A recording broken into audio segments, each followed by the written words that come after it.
tus 50 favoritos, vamos a destapar una verdad incómoda, una que muchos medios se esfuerzan por mantener oculta de la mirada pública. Prepárense para una radiografía descarnada del cinismo y la desvergüenza que se esconde tras las cámaras y los titulares, un sistema que miente descaradamente a su audiencia. Estamos a punto de desvelar cómo algunos han cruzado todas las líneas rojas imaginables, convirtiendo la información en una farsa calculada y, en ocasiones, en un arma. Si no quieren perderse ni un solo detalle de este y otros destapes, suscríbanse ahora mismo a Tus 50 favoritos y activen la campanita para no perderse nada de lo que tenemos que contarles. Antes de sumergirnos por completo en esta telaraña de engaños, me encantaría saber desde dónde nos acompañan en este viaje de descubrimiento. Cuéntenme en los comentarios desde qué ciudad o país están viendo este video y qué les parece hasta ahora la situación mediática de nuestro país. Su opinión es fundamental para nosotros, pues nos ayuda a entender la magnitud de lo que está sucediendo y el impacto de esta manipulación. Es un reflejo de cómo la prensa construye narrativas que distorsionan la realidad a su antojo, una maniobra que busca reescribir la historia con una desfachatez que raya lo criminal. Hablemos de Rocío Carrasco y Fidel Albiac y de las cosas tan extrañas que siguen sucediendo con la prensa y más en particular con un medio, La Razón.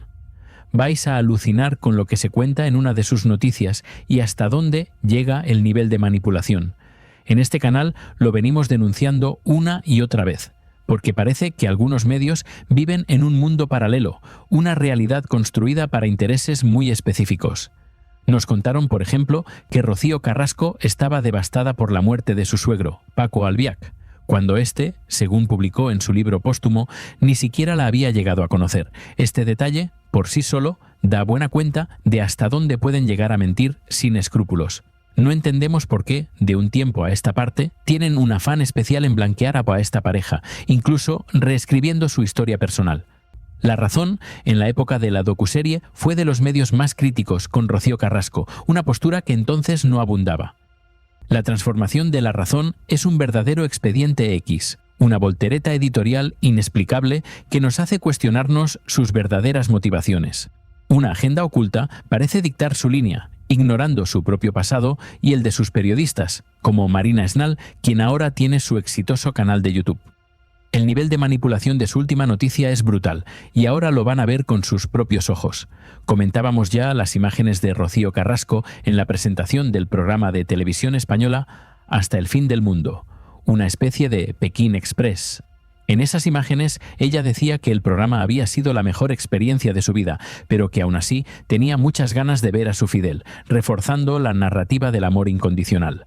Pues lo que aquí se dice, en el citado artículo de La Razón, es que Rocío Carrasco ha reaparecido con un zasca velado a su hija, Rocío Flores.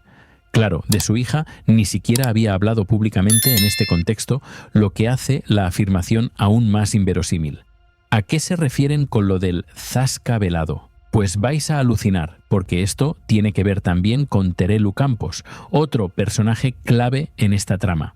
A Terelu le han preguntado si están peleadas con Rocío. Ella evitaba contestar con claridad, pero luego dijo que sí, que todo muy bien y que iría a ver la obra de teatro de su amiga. Pero la verdad es que pueden decir lo que quieran, porque esa amistad, lo reconoció la propia Terelu, es una pantomima, una farsa, dado que en los últimos años apenas han tenido contacto significativo, una revelación que desmantela por completo la narrativa oficial. Hablan de un zasca velado de Rocío Carrasco a su hija, basándose en esta supuesta amistad. Prepárense, porque este ejercicio manipulativo del periódico La Razón es para caerse de la silla si no se agarran bien a la realidad.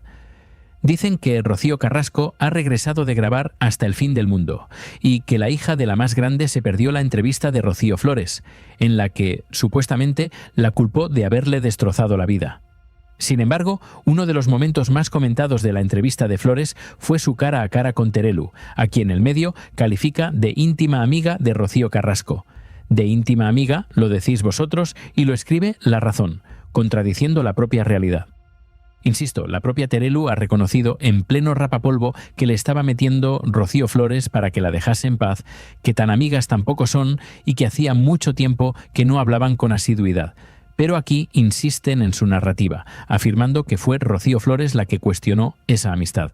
Mentira descarada. Rocío Flores lo que dijo es que ella apenas había visto 2 veces, contadas a Terelu, a lo largo de su vida. La que dijo no tener una amistad estrecha con Rocío Carrasco fue la propia Terelu. Pero como en este medio viven en una realidad paralela, encima le quieren ahora echar el muerto a Rocío Flores, una maniobra de desinformación descarada.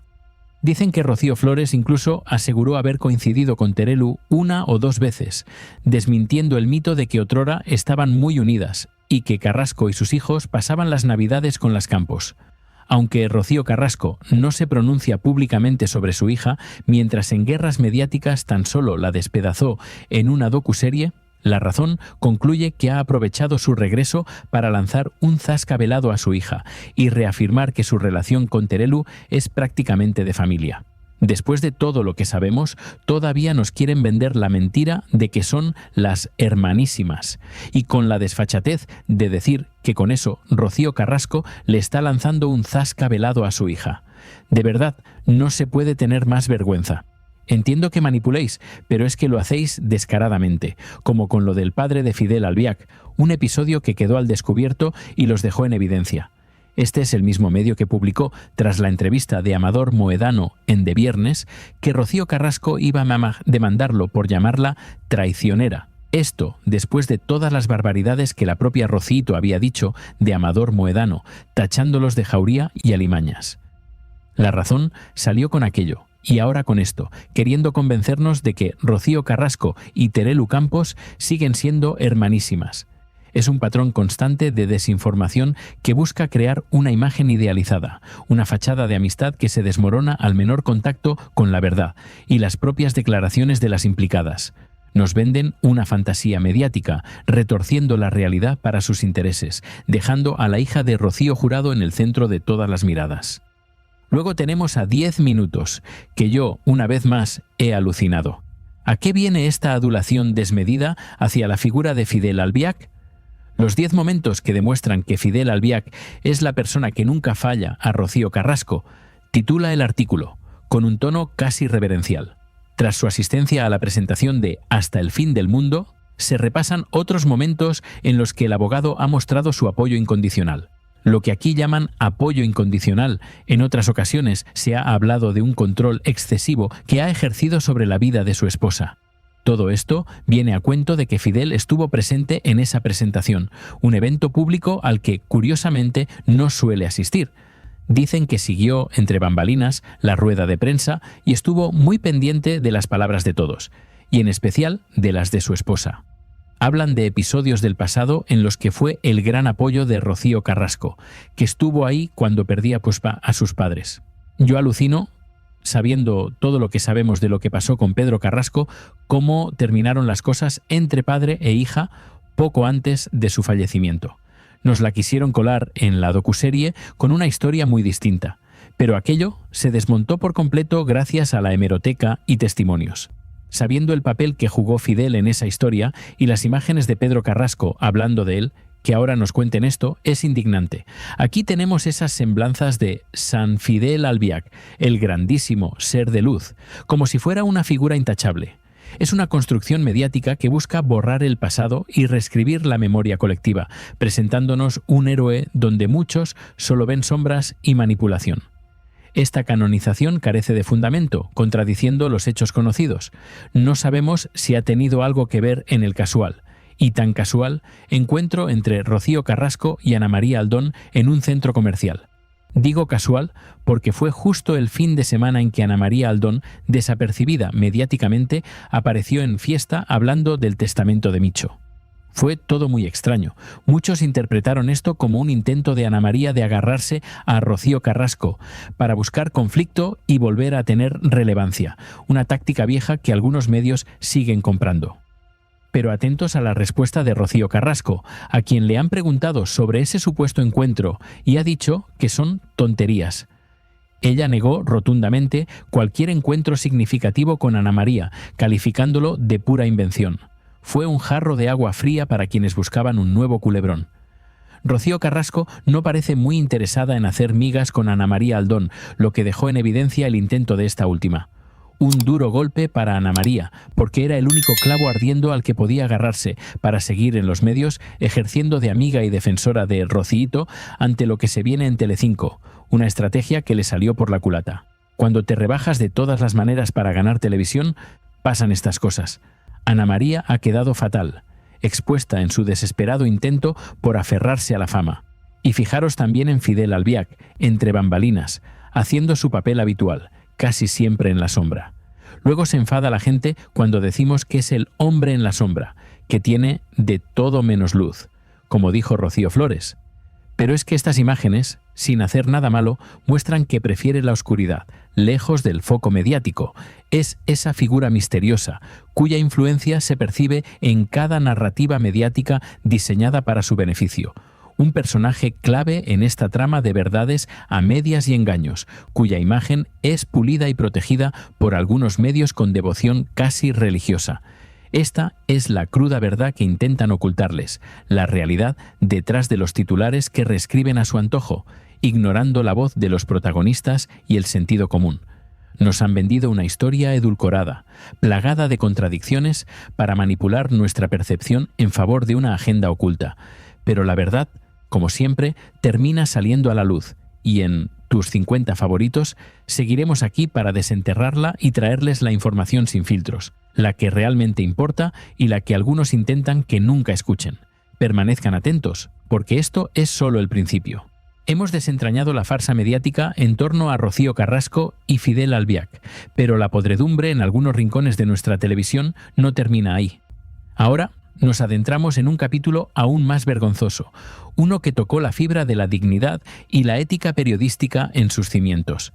Vamos a hablar de la indignación de dos gigantes de la información, Pedro Piqueras y José Ribagorda, ante lo que consideraron el mamarracho televisivo de Sálvame, una afrenta directa a la seriedad de la noticia en los momentos más oscuros de nuestra historia reciente.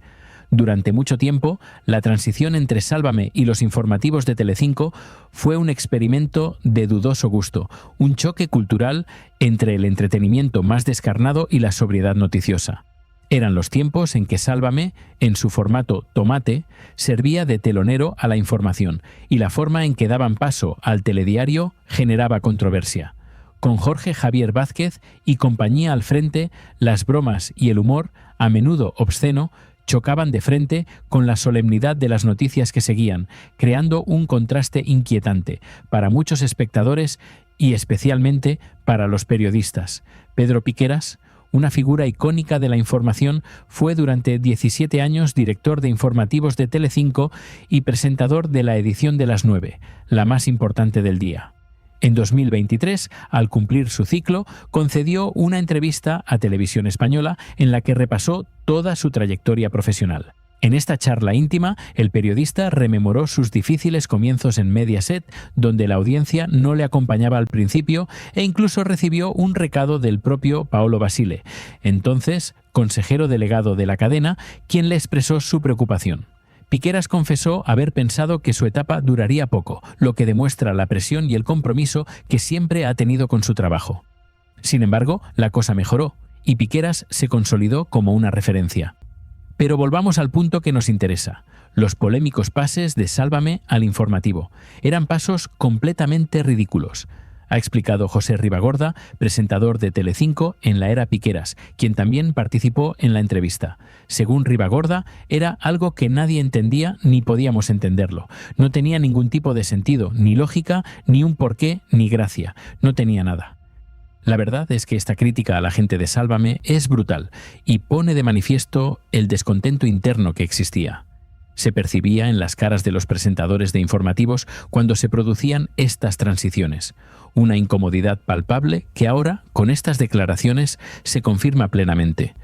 Pero la gota que colmó el vaso de la paciencia de Piqueras y Ribagorda llegó en un momento particularmente duro para España: la pandemia del COVID-19.